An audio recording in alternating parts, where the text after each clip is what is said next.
60% of people will avoid your business if you have an unattractive logo. This podcast is sponsored by Resurrection Design Company, which helps kingdom-minded businesses and churches fix that problem.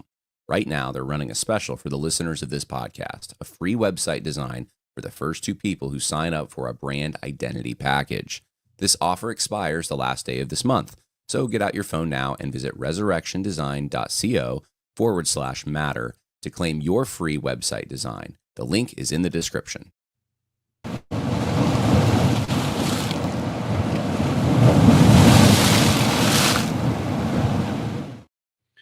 And we are live now on the Conversations That Matter podcast. I'm your host, John Harris. Hope everyone's having a wonderful time out. I had a bunch of technical things that happened. And then also, for those who are on X, you might have noticed, the few of you who are on there, that James White and I started to go back and forth a little bit. And I wanted to devote some time to that. I thought it was important enough. So now I am here, and sorry about the delays for those who were waiting. We are going to cover a number of things today. I want to give an update first, though, because we just had a conference over the weekend. Truth Script sponsored it in Selinsgrove. Actually, someone, a native of that area, told me I was pronouncing that wrong. And I can't remember, though, what the correct pronunciation was. So I'm going to keep going. Sorry. Selinsgrove. Anyway, a place in Pennsylvania most of you probably have not heard of, but it is beautiful. And we converged on this small, I think historically Quaker Lutheran, if I'm not mistaken, town, and had a wonderful conference. And Sound of the Gospel Church hosted, or at least let us use the building, which I'm really grateful for. And we talked about the different denominations, some of the major ones, at least, that played a part in the founding of the United States. And we had a number of guys there. We had Zach Garris and Sean McGowan and Sam Smith and Jared Lovell. And we had Stephen Wolf. And obviously I was speaking as well. And we all took a different part. And of course, the keynote was Paul Gottfried. And I just think that more of this needs to happen. I had so much good feedback from people.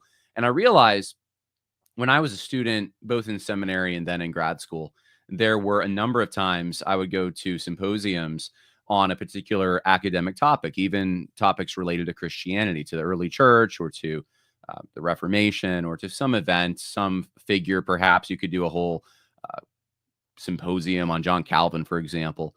And I always enjoyed that kind of a thing. And it happens on the academic level quite a bit. But of course, most seminaries and academic institutions have gone pretty far left. And so this has, I think, created a big wedge between the church, or between laymen, and oftentimes people who are funding these institutions or have historically funded them, and then the institutions themselves. Why would you want to go to a seminary that's capitulated to hear about what they think about some historical topic, when you know that they're reading everything through their progressive agenda? And I think it's caused a lot of people to want answers in the church. They want to find a rich fulfillment of their heritage and their Christian understandings and theology and history, but they don't have a lot of places to go. And that was one of the things that we were able to provide over the weekend. Truth Script was able to provide this. They underwrote the whole thing. It was a very minimal fee. Of course, if you know me and you've been to any of my events, if I'm the one that's the sole responsible person for planning the conference, it's going to definitely look like it. I'm a guy, and it's going to be focused on the main stage and the information. And we want to kick it up even a notch from what we did. We would love to do not just bring you great speakers and great information and venues and so forth, but we'd like to bring in a bigger team to be able to really make these things nice. For example, things like, I could have contacted the local hotels to find out if they had a deal they could give to people attending the conference, but I had no bandwidth for it. And that's part of the problem that I've had over the years is I feel like we just have enough resources to kind of do the event or do the project, but there really isn't a lot of resources to bring in other people. And I'm not a pastor at this point. So, I mean, a lot of pastors, their church just kind of becomes part of that. And if they have a secretary at their church, of course, the secretary ends up planning this. But I just want you to know, for those who support this podcast, what we'd like to do, what we're looking at doing. And of course, if you are a patron, you got a email or a I think it gets sent in the email, but a message from me over the last few days that will hopefully clarify some of the directions we're going. And I talked about a number of things that I won't go into detail here, but patreon.com/John Harris podcast. And you will get to participate if you are a member in our exclusive Signal chat, which we have now. And also our series that we're starting this next month. I had to think about that. I think the next month, May 1st is tomorrow. So this next month on, it's a great book series on conservative or Anglo-conservative heritage and the books that contributed to our Anglo-conservative heritage. You might call it paleo-conservative or Burkean conservative, but I realize that a lot of people are wanting to be fulfilled in these ways. They want to understand that they're not part of, they didn't come from just nowhere. They're a link in a chain, and they want to know where that chain began. And so we're going to go back and we're going to talk about, I might do an episode, I don't know yet, a precursor episode that talks about things like Alfred the Great and the Book of Doom and the Magna Carta and common law and those kinds of things. I'm not sure yet, but we're going to at least do an episode on reflections on the revolution in France. And then after that, we're going to get to the Anti-Federalist Papers and the Disquisition on Government by John C. Calhoun and so forth until the present, and talk about this rich heritage we have, because most people need to be reintroduced to it. I'm just realizing that. And it's going to be a really, really good, fulfilling thing. So that's exclusive, though, to Patron's John Harris podcast. Patreon.com/John Harris podcast. All right. Well, with all that, I'm trying to think about where to start here. We're going to talk about TGC. We're definitely going to go there. Maybe that is the place to start. Real quick, though, first I need to let you know about where I'm going to be speaking next, because this weekend there is another event, and that is in Pennsylvania. So, I'm sorry, New Jersey. My bad. Last week was in Pennsylvania. This one's in New Jersey. So if you come to Mount Laurel, New Jersey, to the Truth Conference, there is a website now, May 2nd through 4th. That's this coming weekend. I will be speaking there. It's a lot different than the event that we just did last weekend. So those who are curious and say, well, I just saw John, this is a very different event. This is going to be more, I don't know how to describe it. It's not an academic symposium, we'll put it that way, but it is near Philadelphia, and my brother's actually going to be there. I don't know if you should come for him. Let's face it, but he will be there.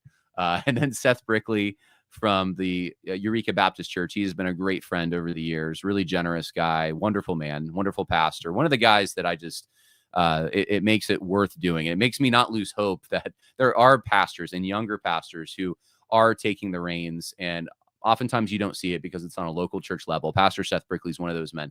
Andrew Rappaport, good friend, author and president of Striving for Eternity Ministries. He spoke at the men's retreat, I want to say 2 years ago. And then Craig Chambers, Pastor Craig Chambers, who I've yet to meet in person, but he was an EFC pastor. I think he still is, actually. Not EFC. What am I thinking? EFC, Evangelical Free Church in Pueblo West, Colorado. A lot of the guys coming, I think, are former EV Free guys. And we're going to be talking about, hey, what's the future? What can we do? I get a lot of those questions from people. What do we do now that our denomination has gone a certain direction? And I'll be honest with you guys. I'm just going to be brutally honest here. I don't have all the answers. I don't. I really don't. I know who does, but it's not me. And I have thoughts, but I don't know what the answer is for every unique situation. I had someone else, I'm not going to say the name of the denomination, but another prominent denomination reach out to me, and someone who is prominent in that denomination, and just say, John, I have questions about the direction of the denomination and where to take it and stuff. And I just thought, I don't know what to tell you. I can try my best to think through these issues, but ultimately we have to submit ourselves to the lordship and providence of Jesus Christ. God is going to have his way, and he uses us. And that's really what we need to focus on, is how can we be used wherever we are? And if we are not at the place that he wants us to be, how do we get there? How do we get from A to B? Maybe that means we need to gain more influence, and we're not doing it because we're, I don't know, fill in the blank. Something's keeping us back.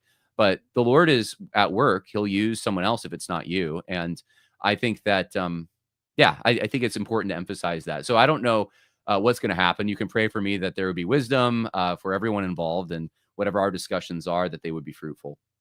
Anyway, where else are we going here? Okay, TGC. I said TGC. We're going to talk about TGC. TGC 25 happened. And I wasn't paying close attention. And I think that in and of itself is a symptomatic thing. The fact that I'm not paying that much attention says something.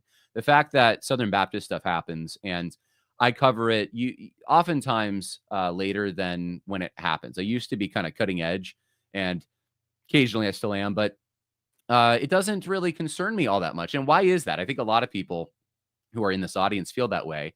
They've parted ways with these organizations. They don't read TGC anymore. They're not in the Southern Baptist Convention. Their church left. And why would we care? Now, there are reasons to care. I do think that Southern Baptist Convention is the largest Protestant denomination still, though it's lost a lot of churches. That was one of the things Sam Smith talked about at the conference. So this is one of the problems. Canada just had an election, and the results are not very encouraging. And I think one of the reasons, probably the major reason Canada is in the state it's in, is the same reason that Europe is in the state it's in. Canada, like Europe, is very irreligious.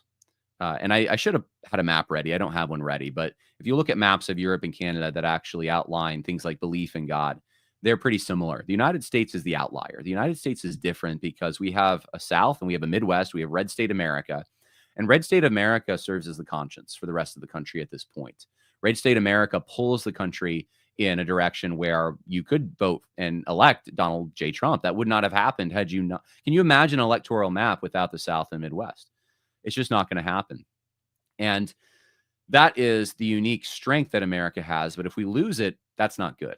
And there have been well over 1,000 churches, I think it's more than that, who have left the Southern Baptist Convention in the last few years. And it's growing, and people, I think, get discouraged. You go to a meeting, you see your side lose, and you think, what's the point? I'm in it for ministry. I'm not in it to have a headache 3 days out of the year and spend all kinds of money to get to an annual meeting. And there's guys like William Wolf, who I respect greatly, who are in this fight, and they're in it for the long term, and they think there's an avenue to take back the SBC, and they want all hands on deck. They would love it if your church joined the SBC. I've always said, if you're going to do that, know what you're in for, and then give the minimum amount to the cooperative program. Do not enable them. Give them whatever it is, the $15, the $20 a year, just to be able to have a vote. And then make that, if you're, some people are able to handle this kind of stress. They're able to go to these meetings and they can even have fun doing it. I don't know that I'm even one of those people. It's a unique person. I happen to, I think, handle stress better than most, probably, especially when it comes to criticism. I'm able to not care. My brother and those close to me sometimes will say, why do you go back and forth with these lower level accounts that have like 3 followers? And I mean, yeah, I could have frustration, but I think a lot of it has to do with the fact that I do care about these people, right? So it's not all because I'm working off stress or frustrated. Sometimes that happens, but I'm just using myself as an example to say I'm probably one of the few people out there that's maybe well suited for this kind of thing, and I don't even want to do that, right?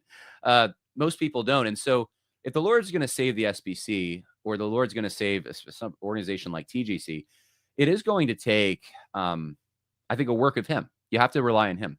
He's got to put it in people's hearts that this is where they should go, their direction. This is part of His plan for them, and then they need to fight with all their might. And it is going to be something that He does and gets credit for. That's what I'm convinced of. It's not going to be horses and chariots that are able to pull this off. It is going to be ultimately the Lord, and maybe He'll work through horses and chariots, but He's got to do it. And I've been watching this stuff for years. And so all that to say, TGC, Southern Baptist, and other evangelical organizations haven't really been as interesting. I think many of us have gone our own ways on these things, but they're still tremendously influential. And if there's not a lot of voices that are still willing to take them to task, you can bet this podcast, at least for the foreseeable future, for now, I'm still going to be willing to do that because I recognize something. And this was clarifying for me to watch the video I'm about to show you. TGC has a lot of people. TGC has more institutional credibility and, I think, resources than any of the comparable, if you want to call them comparable, organizations that have tried to compete with them. G3 might be the closest competitor. And I think that they're probably neck and neck with TGC as far as numbers go. I don't know. I think TGC still has the numbers, to be honest with you, beyond even G3.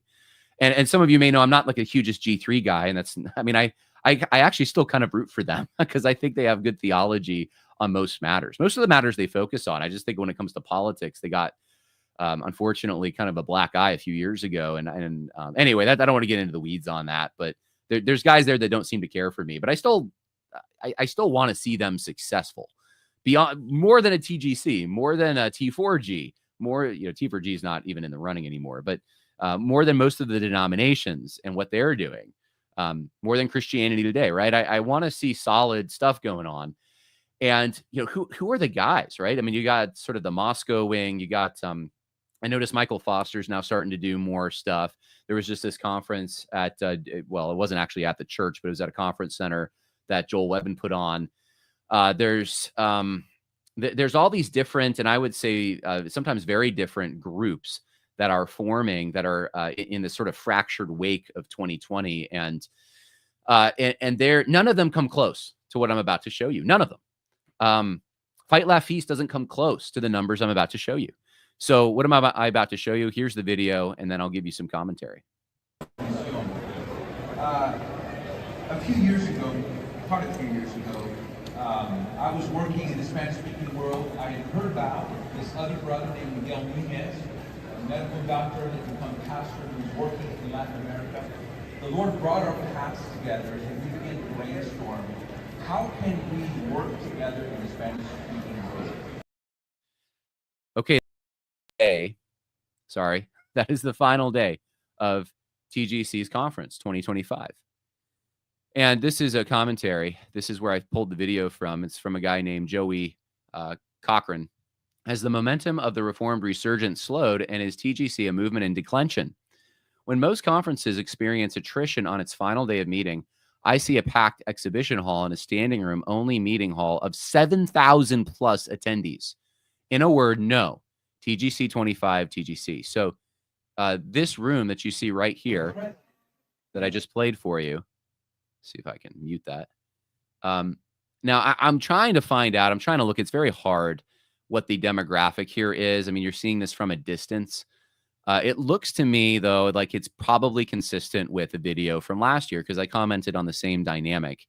It's mainly upper millennials and Gen Xers, I think. Now, I'm not saying there aren't any Zoomers there, but this is mostly, I think, upper millennials and Gen Xers that are attending events like this.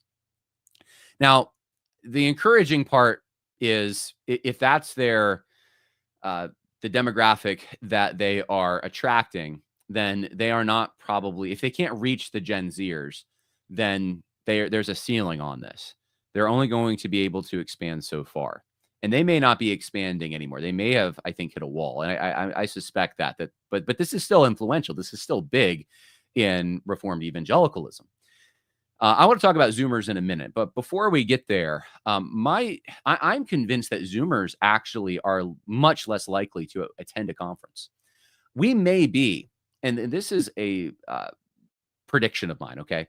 We may very well be in a situation where conferences are not the future, at least national or international conferences, that they'll still happen, but they've hit their ceiling. And it's going to be like, you remember, well, some of you may not have studied this, but, none of you were alive for it, but okay. So none of you remember, but maybe some of you remember studying in the turn of the last century before last now.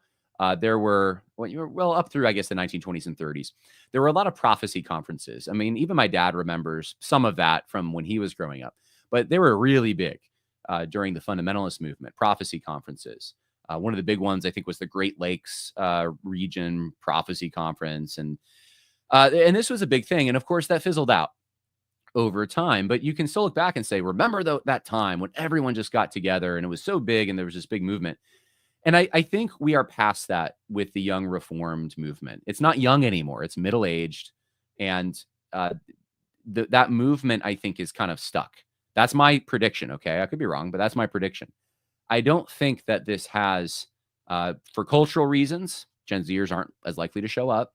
For a number, economics is part of this. Being online more is part of this. Consuming information that way. Also, just social anxiety is part of this. I think there's a number of reasons for this. But they're also less Christian, right? And I'll talk about that in a moment. So I don't think that it's making its way, no matter who's trying to do it, into the Gen Z crowd. I think your best way of reaching and expanding in this scenario that we are in now is on the local level at smaller conferences. Do more of them, but make it feasible for people to attend. I don't know if you noticed, there was a controversy recently on X over a certain conference that shall go nameless, charging almost $1,000 to have certain privileges to meet conference speakers. And this was later clarified, and I guess there's some marketing company to blame. Now, the question I have is, why are we hiring marketing companies to? I don't want to get into it. I don't want to get into it. Let's just leave it there. Even if you don't pay $1,000 to come to a conference and meet people, right? This particular conference it costs, what is it? $200 or something for a ticket. It's pretty expensive to show up at a conference. And then you got to pay for a hotel. You got to pay for food. By the time you're done paying for everything you need to pay for those days that you are at the conference, you are in, even if you're from the local area, you are easily in $700. And if you're not from the local area, you got to fly to this place. You're already paying possibly $800 to $1,000 to go to a conference. Now, some people are willing to do that. There is a class of people willing to do that, and they mostly are affluent. And if you can tap into that affluent group of people, they're not going to mostly be Zoomers. Then you can make some money on conferences. I've never made money on a conference. I've always spent money. In fact, this last conference we had over the weekend, I think it's going to cost TruthScript, I don't know, $7,000. And for the tickets we got, I haven't seen actual numbers, but I'm guessing, we probably pulled in, $400 or something. It's not and we do that on purpose, right? That's what the money's there for. That's what you've donated to TruthScript, is so we can do these kinds of things. We want there to be an access point. We want people to be able to afford to go. But we also recognize, if you're going to have especially Zoomers show up, you got to make that entry to that bar of entry a lot lower. They need to be able to afford to come. And most of them just aren't in an economic place to be able to do that. That's one barrier of many. I think that for any growing Christian movement, it's going to look like smaller conferences and more of them. If it's going to be a movement, and it's going to have probably an online presence if it's a national or international thing. But I think the local church and local communities is really where it's at. And I'm a localist anyway. I'm a regionalist. I'm writing a book on the new, writing a chapter in a book that others are contributing to on the new Christian right, or ascendant Christian right. And I got the chapter on localism or regionalism, because I think it's so important, and it's already in our DNA as Americans. That is who we are. And if we can tap back into that, I think that we have a shot politically and also spiritually for the church. I think it is much more healthy to, for one reason, and this is one of many, you have a scale at which you can actually tell whether someone is a grifter or a fake. You can tell whether they have the character to match the position they're in and worthy of leadership. You don't have that on a national level mediated through a screen as much. It's very hard. You have it more when you can watch a guy's life. So all that to say, that's happening. TGC is still happening, and there's still a reason to focus on them. Even, I think, more than some of the things people are very concerned about happening on X. I get it. I'm trying to be measured and look at all things and put them in proportion. But look, if your movement can ratio guys on X in a very niche world, that means something. But I don't know that it means as much as having 7,000 people show up for your national conference. The big gorilla in evangelical Christianity are still the organizations that I've been focusing on. They're still the organizations Megan Basham has been focusing on, and William Wolf. And the competitors to these organizations, I think TruthScript, Christ Overall, Founders Seminary, I'm trying to think of other ones. Michael Foster's group. There's so many now, but those are the organizations that if you're going to spend money, if you're going to give towards a 501c3, and whatever, if you are blessed to be in the position of beyond the local church that you have, and you want to see something happen, those are the organizations I would look at. And of course, don't give to Crew. Don't give to these other big organizations. They are still powerful. They can still do damage. I was privileged recently of talking to some Crew missionaries, by the way, who came out to an event, and They were just so grateful that not just myself, but I'm sure others had exposed that organization. But it was really hard for them because it's a huge organization. I don't think people realize this podcast has exposed much, but there still is much to be exposed. And I don't say that any of this to discourage you. In fact, I want you to be encouraged. We've done a lot. In fact, I know personally that crew.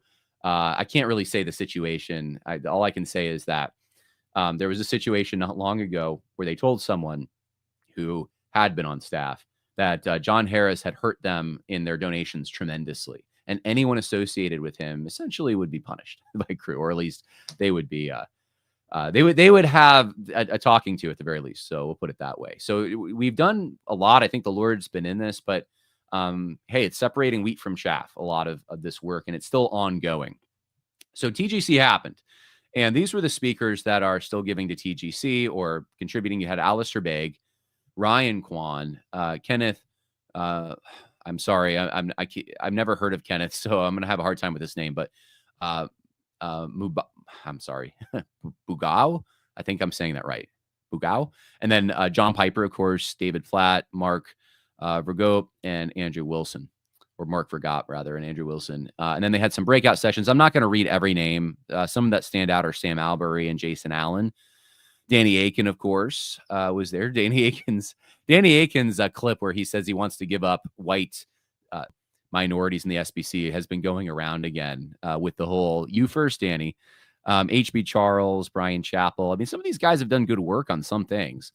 But over the years, as you followed my stuff with TGC, you know that the ministry itself has been compromised. Andy Davis, I used to attend that church actually, and I've corresponded with Andy Davis a little bit on this stuff. I even offered for him to be in a documentary against social justice because he said he was against it and stuff. And he's still affiliated though with SEBTS, with TGC. It's just I'm just telling you, in this whole group, there's Ligon Duncan, there's Keith Getty, Rachel Gilson, JD Greer. Man, there's so many speakers here. We've got Rebecca McLaughlin.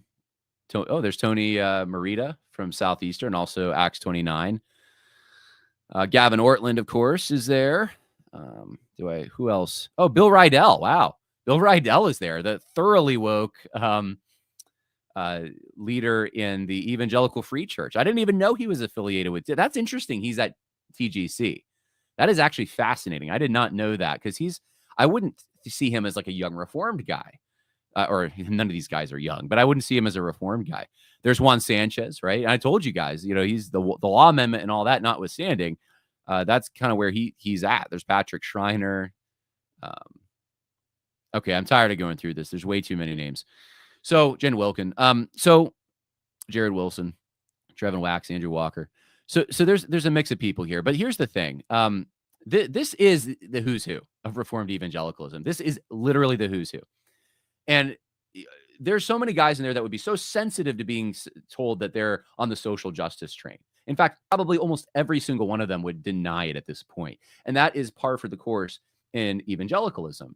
It is the denial, the disguise, the deflection. It's always been that way since I've been involved in this. And we just are going to forget what people said. And we're going to try to move on and pretend it never happened. And you can't really do that. You need to focus on following the guys who got 2020 right, both the BLM issue and the COVID issue when the going was tough. Not the guys who later on came around. Not the guys who saw it as an opportunity to build a platform because there was a demand for leaders who didn't compromise. No, the guys right then at that moment did the right thing. They were conservative, both in their theological and political dispositions when it wasn't cool to be. That's who you need to follow. They're not on the list, guys. They're just not there. There's no room for nuance to pick on a particular podcast. There really isn't. It is in lockstep.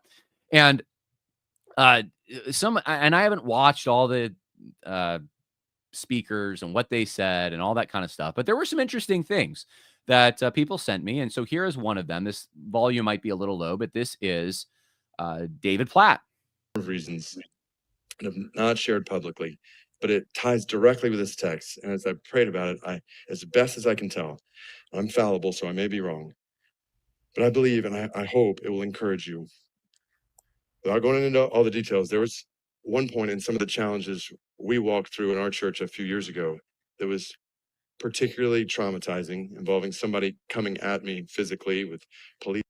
Okay, so someone is coming at David Platt physically, and he's traumatized by it.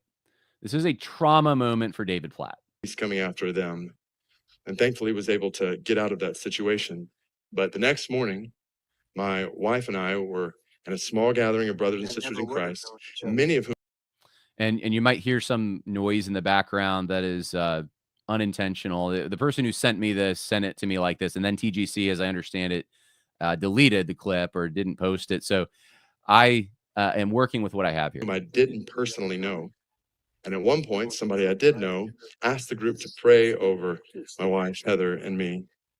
So we got on our knees, and they started praying over us. And as that time began to conclude, I hear the voice of a sister in Christ on the other side of the room. And she began to speak. She said, I don't know you guys. I don't know anything about what you're walking through, why we're even praying for you. Like nothing. She had no context.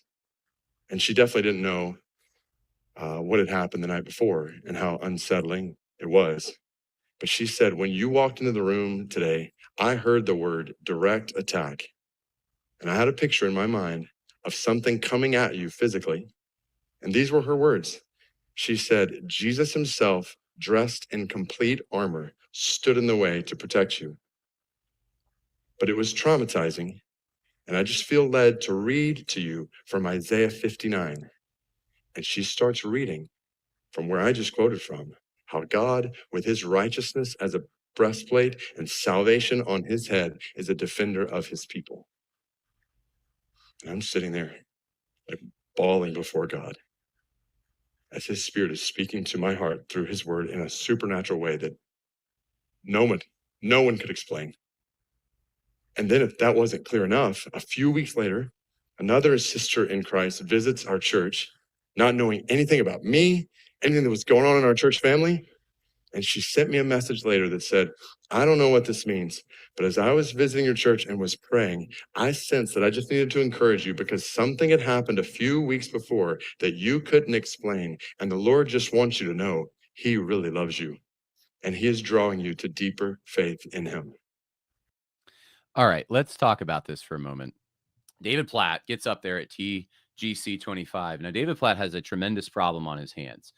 There's a documentary out there, obviously, that it has done, let's just say, a lot of damage to his reputation with people, but not with these organizations. He is still at TGC. CrossCon's still going to platform him. There's no problem there. And he, without acknowledging, this is a delicate thing, and I can understand the position he's in, but without acknowledging that documentary and the people who contributed to that, he needs to try to defend himself from it, okay? Now, I don't really, in and of itself, I do not fault him for wanting to try to defend himself. Obviously, if there was nothing wrong there, but the problem is there was a lot wrong there. And so what he wants to do, and what I see him doing here, is he is smearing the motives and honestly, just blowing out of proportion the situation. The situation is already there in the David Platt documentary. Go watch it. Go watch the realdavidplatt.com.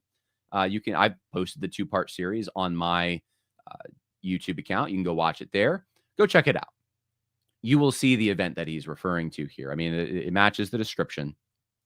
And it's Laura Burke who is coming after him with a camera, asking questions, and him running away. And he acts like this is a traumatizing. Oh, you would think it was a physical assault. You would think someone came there physically with their body, he says, and they tried to confront him like they were going to punch him or something. No, it's just a woman with a camera who is, and I think her husband was also trying to do the same thing. But they are wanting to get answers from him as to why he lied about the SBC affiliation that McLean Bible Church had. And he just walks away from it. Now, one of the things you also notice in that documentary is one of David Platt's big, I don't remember if he's a chief of security, one of the big security guys, though, in the story, asks David Platt for a private meeting. And this is one of the things that I found when I was interviewing the people for that documentary, that you just found over and over, was David Platt had no time to field concerns of people who might even be founding members of the church. That was not something that he wanted to deal with. And this particular individual, I think, stands out to me because he wanted to go to seminary and just wanted maybe just a few minutes of David Platt's time to talk about this. So he ends up getting pushed off and never gets a meeting with David Platt because David Platt doesn't have time. But if you believe what he said, if you believe, which has never been contradicted, if you believe what that documentary said, which I've never seen anyone substantively try to interact with, then you will find it very hard to believe what David Platt just said, because what he just said is there were two people. One was a visitor who just somehow had access to him to be able to send him messages. And in the first case, someone who had no context, who just showed up. So this isn't even someone who's aware of the goings on of the church, and was able to get an audience with David Platt, a personal one where he's just bawling. He's just weeping. And then they tell him, the first one, that they saw an image of Jesus in armor protecting David Platt. Now, I don't know where Jesus has ever worn armor in Scripture. I don't think Jesus needs armor. It's a very odd thing. You might associate that with angels, but they have this vision. I'm going to just say right here, and these are instinctual things from John Harris. I don't buy any of it. I just don't. I've watched too much of this guy over the years. I think he should have gone to Hollywood and been an actor. I'd like to have my sources in front of me. There's no source, though, that can contradict this, because I don't think David Platt can provide any evidence this stuff ever happened. Personally, I just don't. I think that he needs to garner sympathy, and he does it in an effeminate way by trying to act like there was this great threat, which there wasn't to him, and then playing on everyone's heartstrings that God is on his side and against the people who actually wanted to hold him accountable for what he did to that church. It's a complete moral play. It's deceptive. It's disgusting. And the way he cloaks it all is something that particularly female Christians are going to resonate with, because they want to, everyone wants a close walk with the Lord, but to have that security of a male figure of Christ in armor protecting them is particularly, I think, attractive. And the idea that he's sitting there and he's weeping, he's just so traumatized. And I mean, it's getting us in our vulnerable emotional state, thinking about times when we might be traumatized, when we might be crying, when we might need someone to protect us, and then creating that empathetic relational connection. And then all the while, though, he's leading you towards smearing the very people trying to hold him accountable for his own lies, his own damage to the church that completely has slashed the membership, that has kicked out people who were founding members, that has failed to appropriately navigate even an abuse situation, that has, did I say lied? I think I already did. That has engaged in financial indiscretion, that has pushed social justice ideas and policies. Just sidestep all of it, have a cry session, have someone who you say told you visions. I just don't buy it. I don't buy it anymore. Don't think it happened. And if David Platt wants to prove it, then at this point, because trust has been so broken, he'd have to prove it. But that's the kind of thing that was happening at TGC. This is circling the wagons, guys. This is purposeful. And this is the tribe. The tribe is still there. They're still out for each other. They are not, they do not, I believe, have your best interest in mind.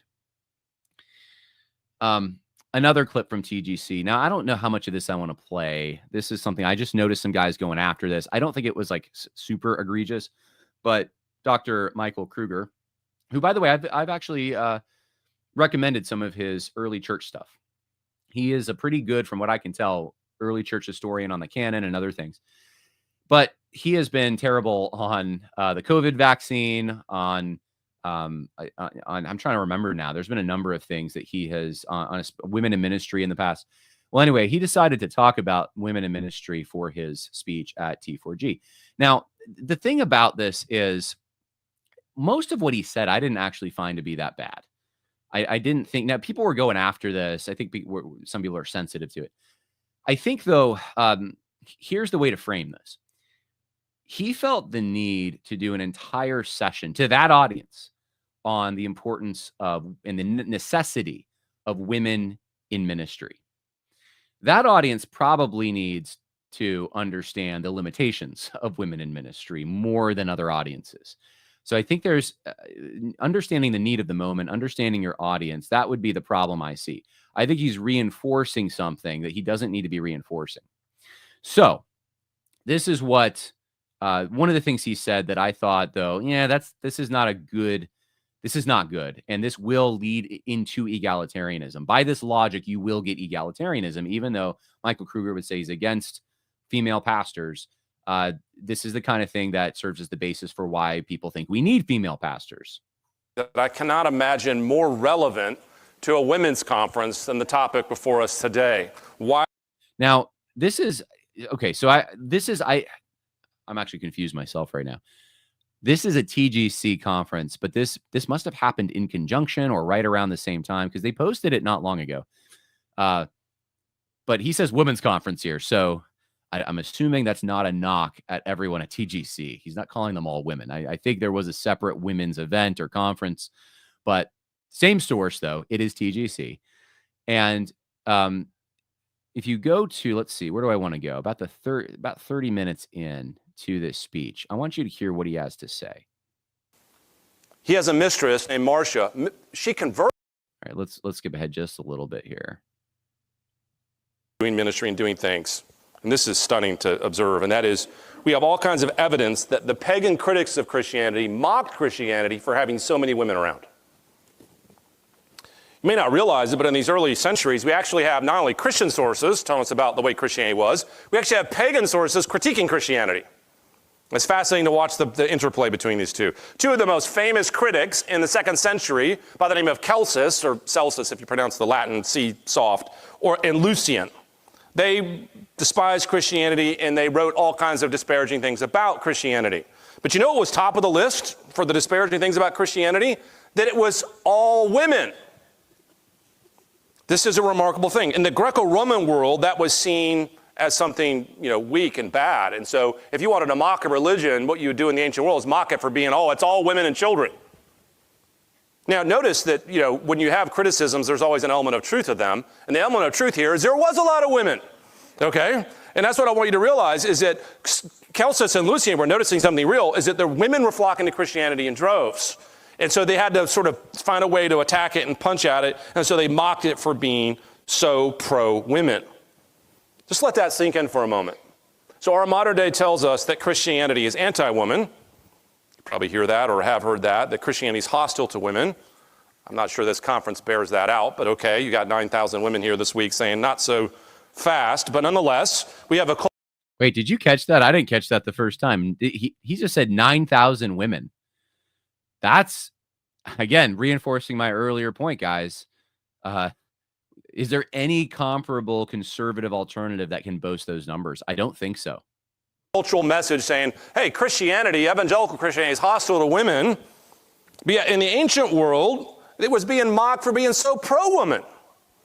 In other words, in the ancient world, apparently the women weren't getting the memo that it was a bad place to be. They went there in droves, and so much so that the pagan critics had a heyday making fun of Christianity for having so many women around.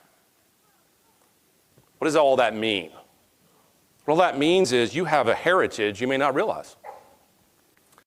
Okay, I think that gives you some context at least to understand what he's talking about. I think that is the gist of his point is that, look, Christianity is for women. And he kept saying they're spiritual mothers and spiritual fathers. I'm trying to find the clip that I thought served as a basis, though, for egalitarianism. Maybe it was earlier. Let's go back to 11.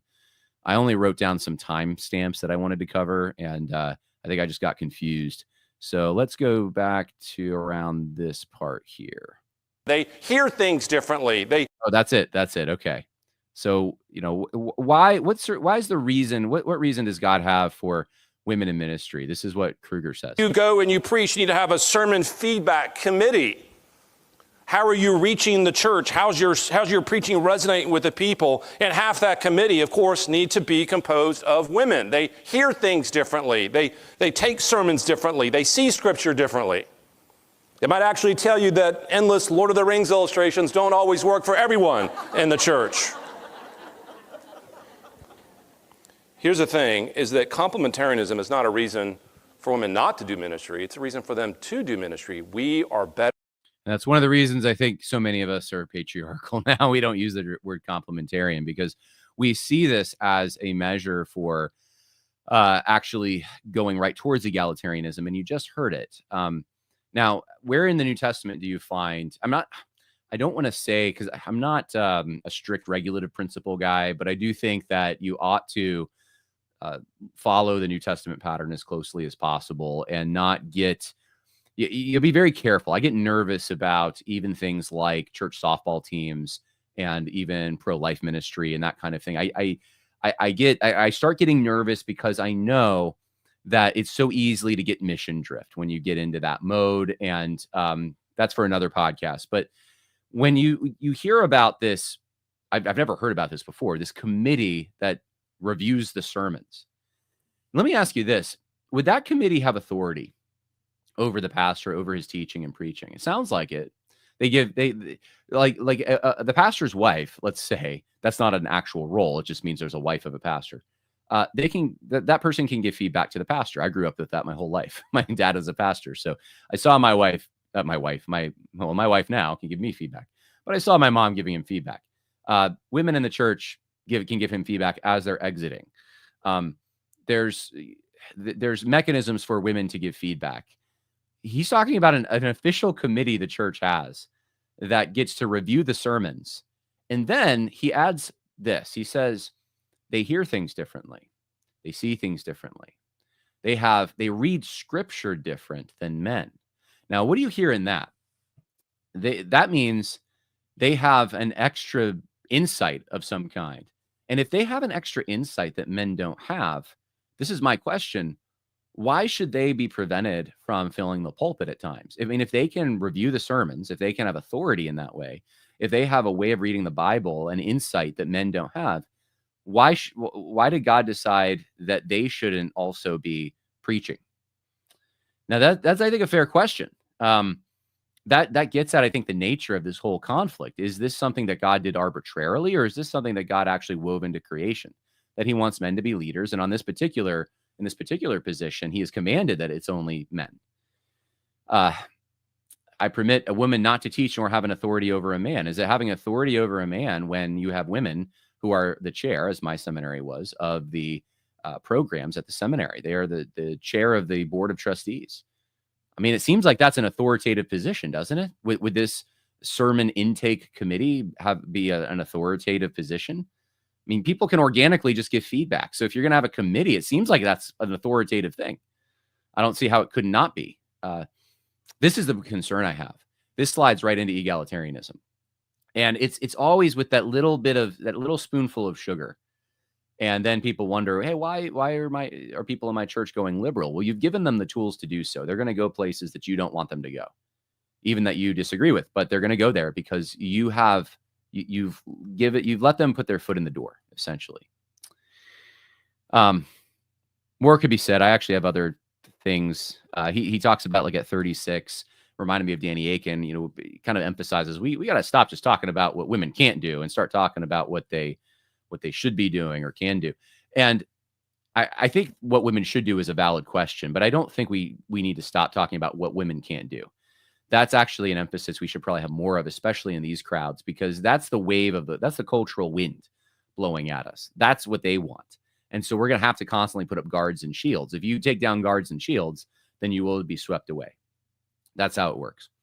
So just wanted to point that out. I do think this is a problem, and TGC still manifests this. TGC still represents this, no matter how much they're trying to do a course correction and say, we're not woke anymore, and we don't do those things. They'll never admit that they have even compromised, but they are still compromising. That's kind of my point. All right. I don't know if there's any questions. We'll take questions. And then it's 50 minutes in. I don't want this to be a mega edition. I still got stuff to talk about. Statistics Man says, standpoint epistemology? Yeah, maybe. Platt is also certainly not safe, says Romans 8. He's literally a thief. Watch The Real David Platt by John. I hate getting into this oftentimes because I think that it's sometimes it can be counterproductive. Like, are they saved? Are they not saved? I'd much rather focus on their false teaching, or in David Platt's case, there is false teaching. I remember his T4G sermon from like 2018 or 19. He conflates law and grace. But I think that with David Platt, watching him for as many years, I do want to know where the fruit is. And I do want to know how he can lie so easily without any remorse. It is odd. And I realize the lie thing gets thrown around all the time. I've been accused of lying in the last few days by people who can't articulate where I lied, what I lied about.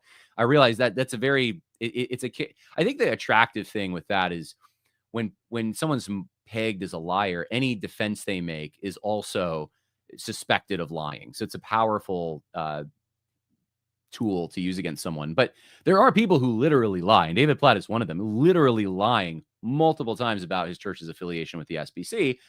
And it's just like he doesn't seem to care.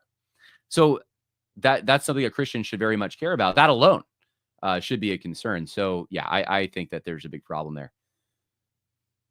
Let's see if there's there's a lot of comments. I'm looking for questions specifically. Okay, don't see a lot of questions. A lot of good comments though out there. Let's keep going here because there's more to cover. I want to talk a little bit about post-Christianity, the rising secularism. I don't see it shutting down. And this is despite headlines in the New York Post about, look, young people are going towards Eastern Orthodoxy and Roman Catholicism. And look, I think a lot of that is probably from more Protestant and evangelical traditions that tend to be not very rooted in history, let's say, or at least they're reinventing themselves every 10 years, and people just aren't satisfied with that. They're looking for something more stable. And so they think that is EO or that's RC. And I don't think this indicates a larger movement, not at this point, at least, for people going in more religious directions. I think there's a tremendous opportunity out there, but I don't know that I see people taking it. In fact, even at the church that I'm going to be on staff with soon, this is one of the things that I'd like to focus more on is I do think that there are people searching right now for stability. And I think as Christians, we have stability in the Word of God, and we need to focus on providing stability and community, not in a seeker-sensitive way. We need that ourselves. But I think that I think the great witness that the church has right now is going to be that. It's going to be the brightest light. It contrasts with the culture so much in their dysfunctionality. And I think it's good to go hand out tracts. I think it's good to witness to people. I think the Lord uses those things. But I do think that fellowshipping with people and then including others who might not be Christians to get a window into what that looks like, I think that actually is a big thing. I think that's huge. And I'm concerned that Christians don't even fellowship as much as they should with each other. I think I could say that even with my own life, I should be fellowshipping probably more. I do a lot of fellowshipping, but some of it happens to be with people that are in other states because I travel, and we still do hospitality at our home. But I even feel like, hey, it should be more. It should be more. This is the need of the hour. So anyway, people need the Lord. They need community. They need stability. This is something I think that Gen Z does find attractive, but we're still, despite that need and the way that churches should be able to fulfill some of this, we are still going in a direction that we shouldn't. And here's a story. This is a recent story. Let's see if I can pull it up. This is from the Federalist, and it is, let's see here, a story on psychedelics.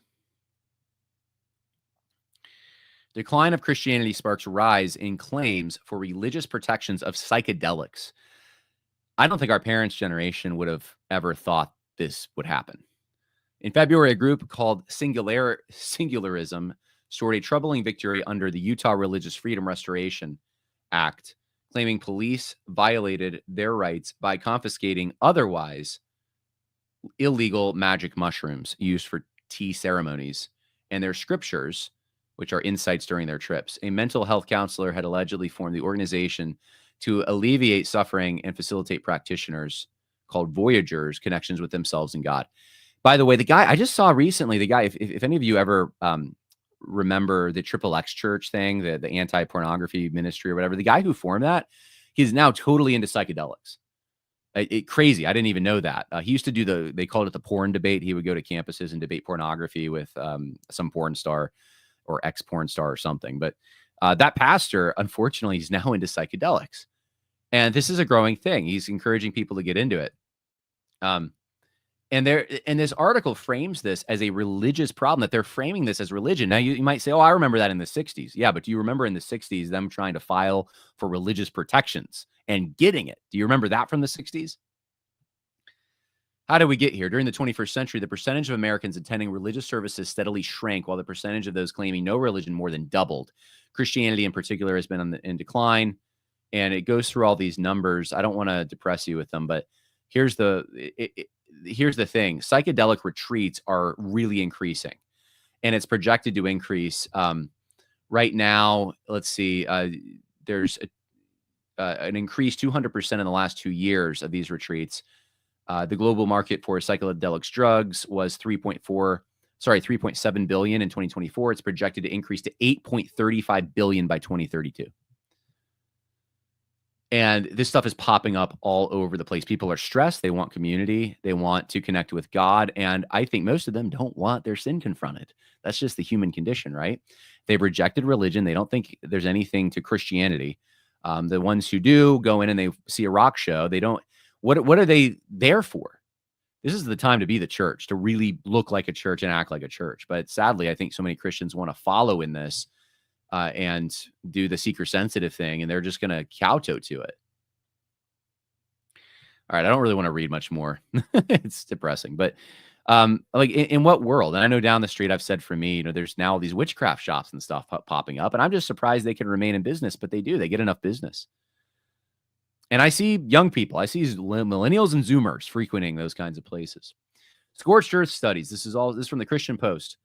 Study looked at reasons behind rise in arson attacks on churches. All right, spoiler alert.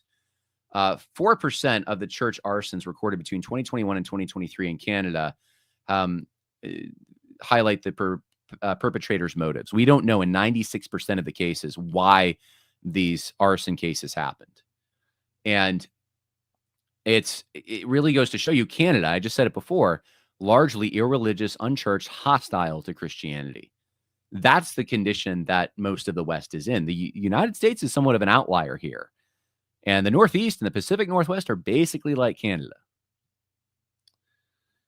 So, well, I bring you all that to bring you this. Let's talk about Gen Z. There's a lot of hope that people have in Gen Z. And I want to be realistic about this. This is part of the reason I want to talk about this, and we could say more, but there's a poll, USA Today, April 29th. That was yesterday. Gen Z men and women split on politics, Trump and Musk. So if you go to the stats, 53% of Gen Z women said they identified as Democrat compared to 35% of men. In that same age range, 38% of young men surveyed call themselves Republican versus 20% of young women. Trump's favorability with Americans has slipped recently, hitting a record low. Elon Musk is getting a similar divide among young voters. 43% of Gen Z men reportedly see him favorably, though, whereas 20% of Gen Z women approved of the White House advisor. Men and women are being, and there's multiple reasons for this, but they're being split up in large ways. And some of that has to do with the way men and women have been treated. Men are called basically toxic. Their masculinity is toxic. They were suppressed on Ritalin as they were young. Masculine features are not suited for this modern world. And so they're tired of the vilification. And Trump is masculine, and they're going to, at least more than the alternative, so they're going to go with him. Now, the question I've always had, though, is, are they really going right? And what does right look like? What kind of right wing, right? What kind of American are you? What kind of right winger are you? This has always been the main question for me. I want to see more of this, but I also am, I have a cautious enthusiasm here. And there's more stats. I'm not going to read them all, but let's just get through a few of these things to just show you why I have the view I do. Gen Z is less religious, less Republican than others. Now, this was from 2024. This was last year. This is Gen Z as a whole. Okay. So men and women overall, all American adults right now, GOP 27%, Democrats 33%. Gen Z adults, 21% GOP, 36% Democrat. Okay. Millennials, 21-35. So it's not that much different in at least party affiliation, the millennials. But this is different than the older generations and, of course, the average. Gen Zers are going more towards, as a whole, they're going more towards the left. And it says Gen Z adults are less likely than older generations to join an established religion. Now, that is an interesting first step in this article. Far more likely to identify as LGBTQ and generally are less likely to be Republican, a new survey shows. Now, this is men and women, but my question has been, where are the men at on these social issues, religion, abortion, and all of those kinds of things? That's the question that I have. That will determine where, if they're going to be right wing, what kind of right wing does this look like? Is this going to be just a revolutionary kind of semi? I don't even know what to call it, like a pagan right type of thing. It's an irreligious kind of alt-right kind of thing. What kind of right wing is this? And if we get battling modern ideologies not rooted in a Christian tradition, and people that are deracinated, cut off from their history, that are now just doing red team, blue team, I get concerned a little bit about that. I want to root people in something that's actually tangible, real, and will fulfill some of these longings. And if we're dealing with loneliness, I mean, I've read enough of guys who talk about fascism and communism in the 20th century, and they always, without a doubt, just about all the conservatives who write about this say it was loneliness. It was the shattering of social institutions that created the conditions that led to this. We're there, I think, in some ways. We're there. I think that's one of the reasons the Weimar Republic gets brought up so much more than anything American as a parallel among at least online Gen Z guys. It's why I think that even Adolf Hitler has become now somewhat of like a good guy in the minds of a lot of young Gen Z men. It's because of the dynamics that we are in. And anyway, the thing that I want to make sure of, and I think Christians need to be aware of, is that there are some good instincts in wanting to bring back masculinity and wanting to say that we should be a country with borders. But the danger comes with especially guys who are cut off from previous generations, who now are irreligious, and they have an axe to grind. And we honestly, we need some healthy, hearty, righteous indignation. But what we don't need is a non-Christian element that rises to the forefront and becomes the alternative for the base of the Republican Party. I don't think we're there yet at all. I think the Christian evangelicals are still the base, and they will be probably for a while. But we might have a rising competitive base, and that will pull the party in. It'll be conflict between Christians and that particular base, because Christians do have ethics. Issues like abortion and sexual issues are going to be it'll determine what direction the party goes in. I've been in some of these long before I even had a platform. I had been aware, at least, of some of these groups. I mean, a lot of people talk about 4chan. I wasn't really on 4chan, but I was at times reading blogs from guys who all across the political spectrum, including guys who we would have considered on the alt-right. Okay. So I was reading Richard Spencer stuff along the line, as I was also reading, stuff from neoconservatives and even watching MSNBC at night. And I mean, I was just interested in all of it. That politics was my sports when I was a mid, to late teenager. I'm seeing a lot of those ideas that were very fringe start to come back with I would say greater fervor. And one of the things that I've known about in those circles is that on issues like abortion, they tend to be some of them tend to be pro-abortion, and most of them tend to not care. They don't want it to be an issue at all. But the pro-abortion is bonkers to me. And I've seen the comments all over the place that basically the argument is that if minorities want to abort their kids, that it should be encouraged. I'm not kidding you. And I don't want to name any names. I don't want to, this is still kind of fringy stuff, but this is the whole question I have about where Gen Z is heading, because Gen Z could go in a few directions. All of Gen Z, I think, is still going towards the left. And all of Gen Z, I think, is still going towards acceptance of some moral decadence, coarser language, LGBT, all that. But there is a group of Gen Z men that they want to kick back, and they want to kick back hard against the vilification that they've received at the hands of the left. So how do we tap into that politically and as Christians, and also try to show them a better way? That's been the quest all along, and some guys are very resistant to any kinds of guidance in those ways. And so anyway, let's go through some more stats. So how much more did I want to read here? Let's see. Gen Z adults appear to be accelerating America's move away from Christianity. They're less likely to identify as white Christians, 27%, compared to baby boomers, 54%. That is you want to talk about boomers, you can talk about boomers all day long and the problems they have. If 27% of your cohort is Christian, or white evangelical, whatever that demographic is, and 54% of the boomers, you're going to miss the boomers a whole lot. About 28% of Gen Z adults identify as LGBTQ+, compared to 16% of millennials. That's insane. 7% of Gen X, 4% of the silent generation, 4% of baby boomers think they're LGBT, and 28% of Gen Z. Guys, that is huge. I don't think people realize how big that is. Here's the American Prospect Generation Z gender gap on abortion. Now, they point out in this article, this is a new article, the Harvard Youth Poll released in September 2024, found that young voters overwhelmingly favored Harris over Donald Trump on climate change and abortion, overwhelmingly. However, after President Biden dropped out of the race, overall support for Harris in her contest against Trump soared among young women, plus 47%. The bump was more modest to young men, plus 17%. On abortion, a survey center at American Life report showed that 45% of all men identified as pro-choice compared to 63% of women. Young men, though, were less likely to strongly oppose abortion restrictions than young women, 55% to 38%. And a trend that is not only national but global. An Ipsos poll conducted in 2023 revealed that 46% of Gen Z men thought abortion should be legal in all or most cases, far less than any other generational cohort. So less men that are Gen Z think abortion should be legal. Less men. So more men think that it should be illegal in the Gen Z range. That's what they're saying in this. Now, so this is one of the things that I think we're going to have to probably do more polling over time and figure out really what's going on. I don't claim to know.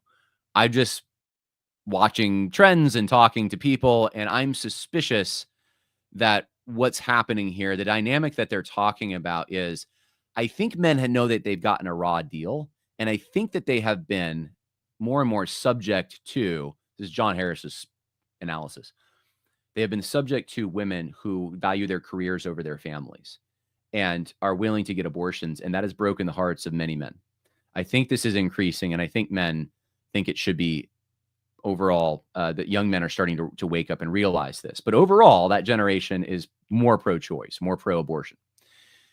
I also think, though, there's another dynamic at play here, that young men on a political level don't care as much about. And you saw that in this article.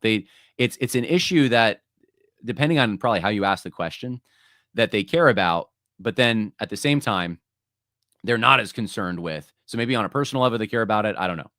And I don't know why my camera is all of a sudden freezing. So let's try to get to the end of this. Maybe if I eliminate some tabs here, let's try to do it so we can get to the end of the podcast. All right, I'm going to minimize myself since my camera seems to be slowing down for whatever reason. Sorry about that. This is an article from the New York Times by Ruth Graham. And the title of it is, in a first among Christians, young men are more religious than young women. On a beautiful Sunday morning in early September, dozens of young men in Waco, Texas started their day at Grace Church. Men greeted visitors at the door. So she talks about this whole story and how the young men are becoming more religious, according to her. Within Gen Z, almost 40% of women now describe themselves as religiously unaffiliated, compared with 34% of men, according to a survey last year. That's still pretty startling, but more than 5,000 Americans, a survey Center on American Life and the American Enterprise Institute. And every other age group, men were more likely to be unaffiliated. That tracks with research that has shown that women have been consistently more religious than men, a finding so reliable that some scholars have characterized it as something like a universal human truth. The men and women of Gen Z are divergent, though. So if there's anything to get from this, Gen Z women are way more left, and men are coming to be a little bit more right. But women, I think women are going harder left than men are going right. That has to be the case. And this is going to be social. I don't even know what this is going to be for our society. Young women are still spiritual and seeking, according to surveys of religious life. Let's see here. Oh, quotes Russell Moore. That's great. All right. I think that's the core of what I wanted to say. About 2/3 of women ages 18 to 29 say that most churches and religious congregations do not treat women and women equally. All right, let's go to the next article. This one is Gen Z mental health, the impact of tech. Much like relationships a person might have between 18 and 24, the relationships young people have with social media can be complicated. So it goes into that. Here's the key takeaway from this. It's buried in the article. If I can find the actual tab here. Okay, here it is, I think. Climate change. There it is. Climate change is a concern for many respondents. Climate change appears to be a major concern across generations. The McKinsey Health Institute 2022 Global Gen Z survey said that more than half of respondents across all age groups reported feeling highly distressed when asked about climate change, with females reporting a higher percentage.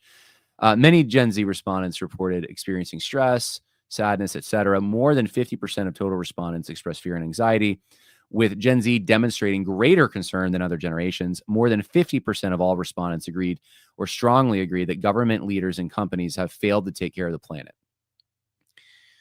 All right, so these are just different metrics that I just want people to get a full understanding of all of this. Here's a PRRI Generation Z fact sheet. LGBTQ identity. Gen Z, let's see, 1/4 of, I don't want to get into, there's a bunch of racial stuff here. Gen Z is less white. There you go. That's, women are more likely to identify as LGBT than Gen Z men, but still 18% of Gen Z men and 31% of Gen Z women, that's insane, identify as LGBT in some way. It's not even, so you have a rising LGBT identity even among men in this particular generation. Between abortion, access to guns, LGBT rights, climate change, and immigration, abortion is the issue that the highest percentage of Gen Zers say is critical for a candidate to share their views. It's so interesting to see even divergence among some of these polls. Gen Zers, 42%, and millennials, 40%, are more likely than older generations to only vote for a candidate who shares their views on abortion. Let's see, at 38%, Gen Z is the generation whose members are most likely to only vote for a candidate who shares their view on LGBT rights. Across all generations, let's see, aside from the silent generation, around 3 in 10 members of all other generations would only vote for, okay, I don't want to go into that. So they're more interested in social issues than economic ones. I think that's a takeaway here. Gen Zers, very pro-LGBT. Gen Z men, 69%, support LGBTQ non-discrimination laws. 69% of Gen Z men support LGBTQ non-discrimination laws. So this is the kind of thing I'm talking about. They're going right wing, and everyone's excited about it. But yet, and you see a slight bump. It's slight that they're Gen Z men showing up at church. But 69%, if this is even remotely true, support LGBTQ non-discrimination laws. How do we jive these things? I'm just telling you, I am not quite as bullish on Gen Z as some. I am excited and I am cautiously optimistic, but I am not putting all my eggs in this basket like I see some people doing online. Here's another one. Gen Z is less religious and less Republican on the level than others. That's from the Axios. That one's an interesting one if you read all that. I got to finish the podcast, though. Only 4% of Gen Z have a biblical worldview. Barna. That's crazy. So they might be open to religion, but are they going to slide into magic mushrooms? Like where? That's the thing I'm wondering. I see this at my own church. I've seen young men just show up and then leave. I've seen this a few times over the last 2 years. Young men out of nowhere just show up at church and then they leave. I don't know exactly what they're looking for. I suspect it's community, it's stability. They maybe want to have an experience they don't feel like they're having. But but these guys, I think, are also they're searching around everywhere. They want to find something. Gen Z religion statistics. Here's more. Let's see. This is just reinforcing everything else we've already said from Gitnux. Gen Z and religion. Let's see. All right, that's about it. So these are just some of the reasons that I have to say that I am not quite as optimistic as some of you out there on Gen Z and where Gen Z is heading. I think we have a lot of work to do in the church. I think there's an opportunity here. I really do. But I think that if Christians keep doing the thing that you just saw Michael Kruger doing and TGC doing, and it seems like that is most of the institutions, at least with connection, then we're not going to see the fruit of that. We needed to tap into the Gen Z males. And that does mean, it's going to look a little bit like Jordan Peterson. A lot of these guys come from broken backgrounds. They moved around a lot. They need to know they have a place, and they need to know they have father figures. And maybe you're that, maybe you're a brother figure, maybe you're whatever, a mother figure, but they do need people who are going to say, hey, clean your room or model, maybe not say anything, just model. This is the way to live. This is a stable way to live. That's going to be necessary. Those interactions have to happen. My church is going to be doing a trail life thing chapter. When I was a kid, we had Boy Scouts, and that kind of fizzled out. They're going to be doing trail life. I think that's excellent. There needs to be more of that. And that's for Generation Alpha, I guess. But for Gen Zers, they're adults now. And I am concerned that I do see sometimes people from the boomer generation and Gen X getting frustrated and then maybe dismissing Gen Z guys too soon. And I'd love to see more interaction there. Just know that I think your words matter. They mean something. I think guys are hungry for some male spaces and male guidance. So what are you going to do about it? What are you as a Christian going to do? What's your church going to do about it? How is that going to change? Anyway, that at my church, I'm just giving examples of things I'm thinking about for my own church and some of the things we are implementing. I'm a minister of music now. We're leaning into some older hymns. We're leaning into some tradition. We're doing a little bit of a more traditional liturgy as of late. I'm the guy that's been promoting all of this. And part of it is this. This is not the main reason, but part of it is this. I do think that Christian music has been targeted towards women, and men need to be, I think, included in that. And, rousing hymns that have deep theology, women should be just as included as men in that, but it's been female coded primarily. And there's one, there's a tweet I forgot. I've totally forgot. I don't know why I didn't have it, but I guess in closing, I'm going to mention it. I don't have it pulled up. Ligon Duncan had highlighted a female who was an MDiv graduate from Reformed Theological Seminary. And she was a graduate assistant at RTS, and then she is now going to work for, I think, Lifeway as an editor. And there was a lot of guys getting down on this. And I don't have the same exact concerns. I know, because I've been a teaching assistant, I know that teaching assistants usually don't teach. They usually grade papers. She may never have taught. I also know that an editor can be done from a home job. You can be a stay-at-home mom even and be an editor. Most of those jobs don't pay enough for a man to work and support a family. Most of those jobs are going to women. And that's not a good thing, because a lot of these publishing organizations are female coded. We're not even producing materials for men. And that's a big problem. But I don't think it's sinful for a woman to have that kind of a job. The thing that I think should be a question asked is, and I'm glad some people are starting to ask it, is why is there an MDiv for women? That is a specific ministry degree that was created with the intention of training pastors. And, I realize I even went to a seminary that did this. I asked, I haven't done deep research on this. I asked Grok real quick. I don't know if Grok has given me wrong answers before. So I try to be careful with the use of any kind of AI, and certainly don't outsource AI to write for me or do any of the things I know a lot of you are doing. I think there's many, many dangers in that. But if I want a quick answer and I can't find it in a quick search, sometimes I'll ask. And I'd say 9 times out of 10, it gives me pretty good answers. It seems to indicate that in the late 1700s, early 1800s, there were some seminaries that did start offering theological education for women.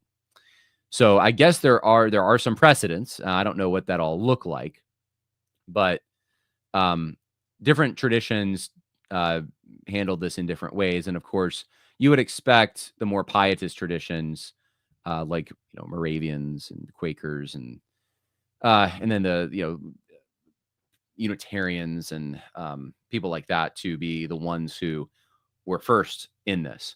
When you have the most conservative Reformed seminaries making the MDivs available, I'll just put it this way. I wonder about that. I understand women can have a theological education. I think women should know about God. I think it's fine. But I know what an MDiv is too. I know what it's geared for. I know why people go and get an MDiv. It is supposed to lead towards ordination. That's the whole point of it. There should be separations made, I think, somehow, for why. And I know this from my own seminary experience. You are sitting in classrooms that should be male-only spaces for talking about ministry, and you have women all around you. And it does limit the kinds of conversations you are going to have. I'm just telling you, the camaraderie is different. I've had to be on, I remember for a class at Southeastern that had women in it, we had to break into small groups to discuss things concerning preaching and that kind of thing. And there's women there. And so, and it changed the dynamic. I'm just telling you. Yeah. And they're expected to be part of whatever presentation you make and that kind of thing. It's not a good thing. I don't think it is. There needs to be some male-only spaces, and I think that is one of them. And I'm not saying women shouldn't get a theological education at all. I think women should, but I don't think it should look like that. I don't think it means invading male spaces. And sadly, I think that's what we have. And that's the thing that I think Gen Zers who are male realize has happened in every aspect of their life. If they were in Boy Scouts, it's scouting now. Girls can join. But it looks like Girl Scouts get to keep their thing. Sports, it's like gender doesn't even matter anymore. There's women can play with the men can play with the women. Fraternal organizations, most of them, they're done. Maybe the church can be the place for men to be men again. Maybe you can start a men's lunch. Maybe you can start a men's breakfast. Maybe you can start men's outings, men's hikes. Maybe there can be a men's night. Maybe there can be times the men get together and discuss matters intergenerationally. That's healthy. A lot of Gen Z guys are going to blogs and social media chat rooms and stuff with a bunch of other Gen Z guys. Maybe some younger millennials. That's who they're fellowshipping with. That's called the pooling of ignorance. Not saying not good things can't happen in those groups, but how much more healthy is it if you, as an older man at your church, said, Gen Z guys, I'd love for you to come over to my house next Saturday night. We're going to have some steaks. Now with the tariffs, I don't know, maybe some hot dogs. We're going to have some hot dogs. Certainly not eggs, too expensive. We're going to, depending on what tradition, I don't know where you want to go on drinking and smoking. You may want to stay away from that. But, there's people who can appreciate some of those things responsibly without, you want to be careful. I think it's a bad look for an elder to be addicted to wine. It's obviously restricted, but you want to be careful with that. But in some traditions, I've seen it done well. I'll put it that way. And you can even teach responsibly using those things. But whether you do that or whether you just have a fire pit, men tend to open up at fire pits. I don't know what it is. Or you do an outing or you do something male related. We're going to work on building this or that. It'll mean something. You may not think so, but it really will. Do it. If you're on the fence, I'm pushing you over the fence right now. That's your duty. That's your assignment from this podcast. And I think if we all do it, it's going to make a huge difference on the next generation. And we have the power to do it. You may complain that these big organizations aren't saying the things or doing the things you want them to do. But you know what? You have the power in your small little world, even if it is a small little world, to make significant changes. And Jesus Christ has put you there for a reason. So I'll see some of you this weekend at the Truths Conference. JohnHarrisPodcast.com for more. God bless.